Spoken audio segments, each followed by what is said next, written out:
की जनता जो सपने देखेगी उसको पूरा करना ये मेरा वचन है, ये मेरी प्रतिबद्धता है। क्या बात। मैं केंद्र सरकार का आभारी हूं कि लगातार जो है इस क्षेत्र में अधिक ध्यान दिया गया और मुझे ये बताते हुए खुशी होती है कि आज कम से कम 60,000 करोड़ रुपए से ज्यादा के विकास के कार्य इस क्षेत्र में चल रहे हैं। इसके लिए मैं मोदी जी के प्रति बहुत आभारी हूं।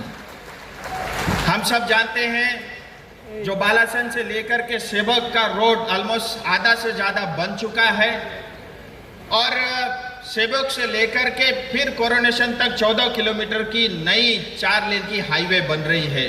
नया कोरोनेशन ब्रिज बनेगा। 717A कालिंपोंग जाने का सड़क ऑलमोस्ट 90% बन चुका है। दार्जिलिंग के लिए नया अल्टरनेटिव हाईवे के लिए DPR पे भी काम चल रहा है।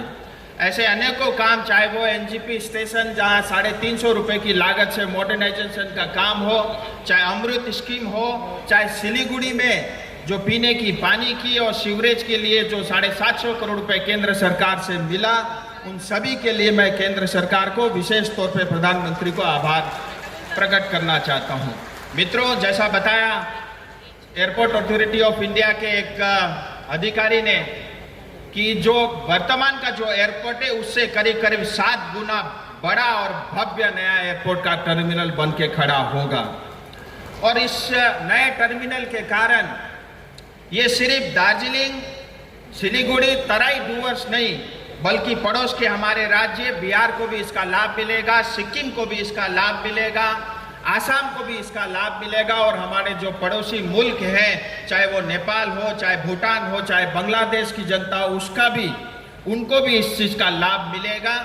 और जैसा उन्होंने बताया कि अभी करीब करीब जो है 2.5 से लेकर के 3 मिलियन तक पैसेंजर जो है सालाना ट्रेवल करते हैं और भविष्य में जाकर के जब ये एयरपोर्ट बन करके तैयार होगा 2 करोड़ यात्री सालाना यात्रा इस टर्मिनल से कर सकेंगे और दोनों फेज का मिला करके करीब 3,000 करोड़ से ज़्यादा का खर्च केंद्र सरकार इसके लिए कर रही है। और मैं राज्य सरकार का भी आभारी हूँ कि 104 एकड़ जमीन करीब उसमें 99 एकड़ के आसपास जो है राज्य सरकार ने उसको देने का जो है अपना वादा पूरा किया और बाकी जमीन कुछ डिफेंस से मिला और भविष्य में जाकर के दिल्ली की तर्ज पे एरो सिटी भी यहाँ पे डेवलप होगा क्योंकि एयरपोर्ट की एक्टिविटी के लिए करीब 25-30 एकड़ काफ़ी है। उसके अलावा बाकी जो ज़मीन रहेगी उसमें होटल से लेकर के और तमाम चीज़ों के लिए वो बनेगा।